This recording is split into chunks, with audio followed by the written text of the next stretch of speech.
preferably near a ridge which affords a clear view in all directions.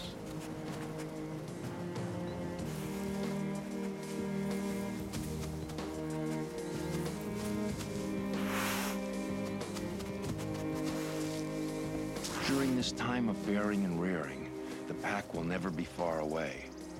Until the pups are strong enough to travel, the pack is committed to this place.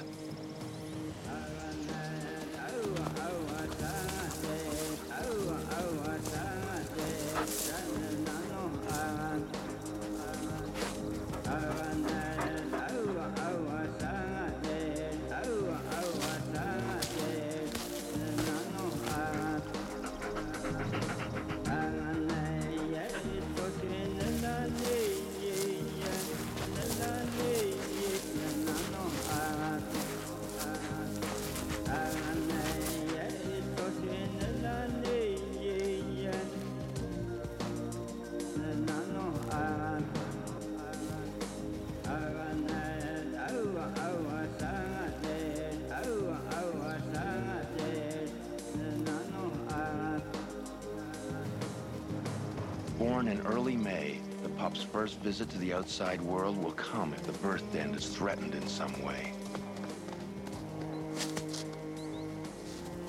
Then one at a time, the pups will be transferred to a new home.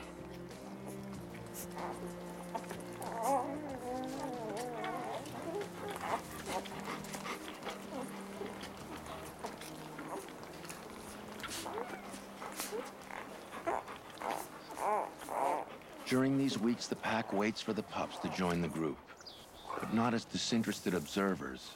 The pups are the future of the pack, and all will be involved in the feeding, protection, training, and socialization of its new members.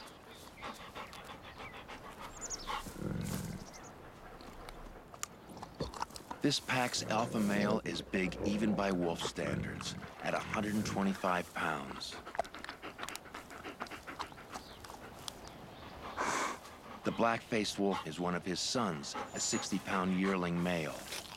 He is strong enough to run with the pack, but it'll be a year or more before he acquires sufficient skills to be of much use on the hunt. Together with his brother, they are the only survivors of last year's litter of 6.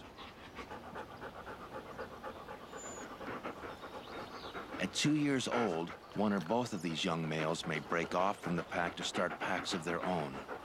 But for now, they submit to their father in the heat of the afternoon.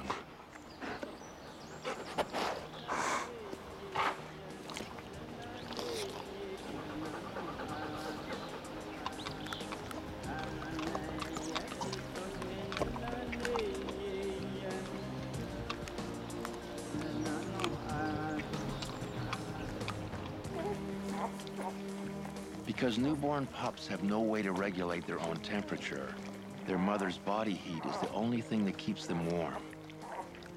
For the first 2 weeks of life, both food and warmth are close at hand, and she will leave them alone only to quench her thirst.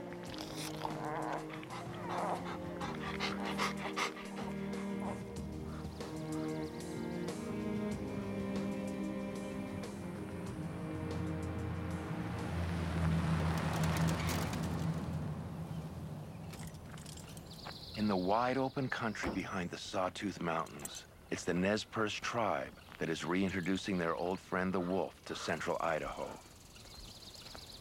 We're protecting wolves, wolf habitat, and to bring everything back into harmony. A native tribe has taken the lead in recovering an endangered species.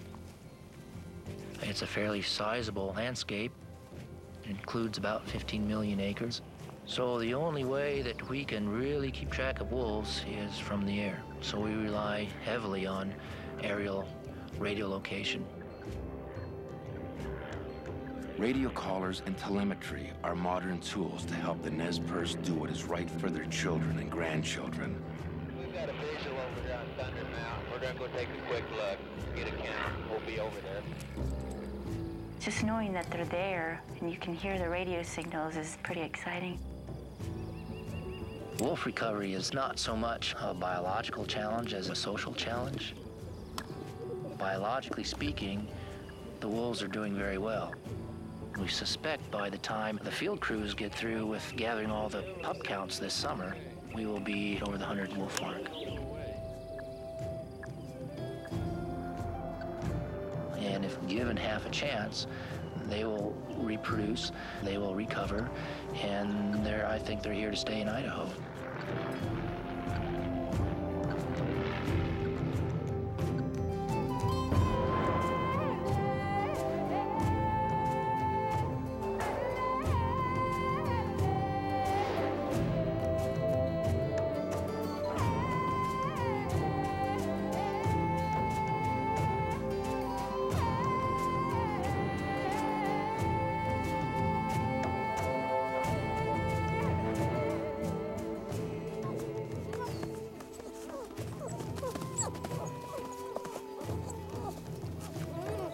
Eyes open at 12 days, hearing developed at 20. Out of the den and exploring by 21 days.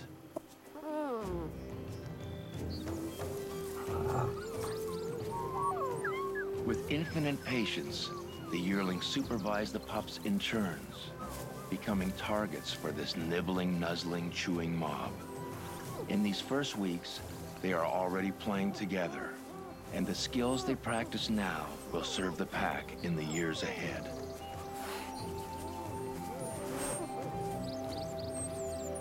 For the first 11 weeks of life, the pups are disposed to welcome any adult that is permitted to approach them, imprinting its image, sound, and smell. After the 3rd month, any new arrival will be viewed as a possible competitor or potential prey.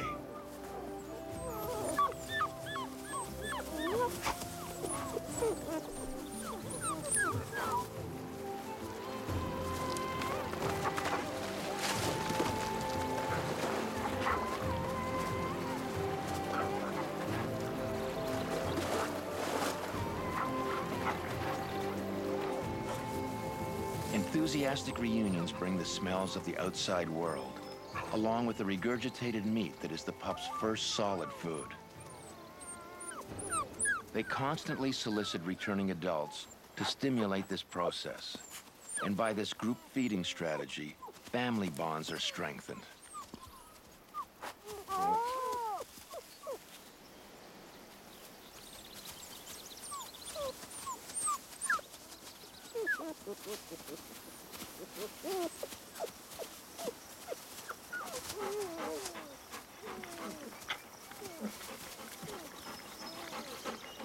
During this weaning time, they will still attempt to suckle, but their mother will make it more and more difficult, forcing them to depend increasingly on solid foods.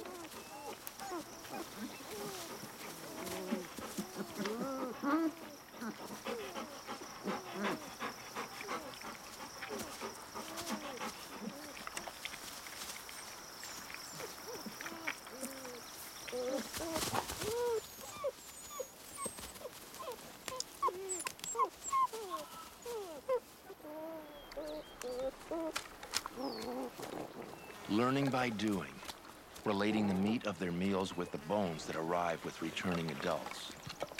Pups learn first about the smell and taste of the animals they will one day prey upon.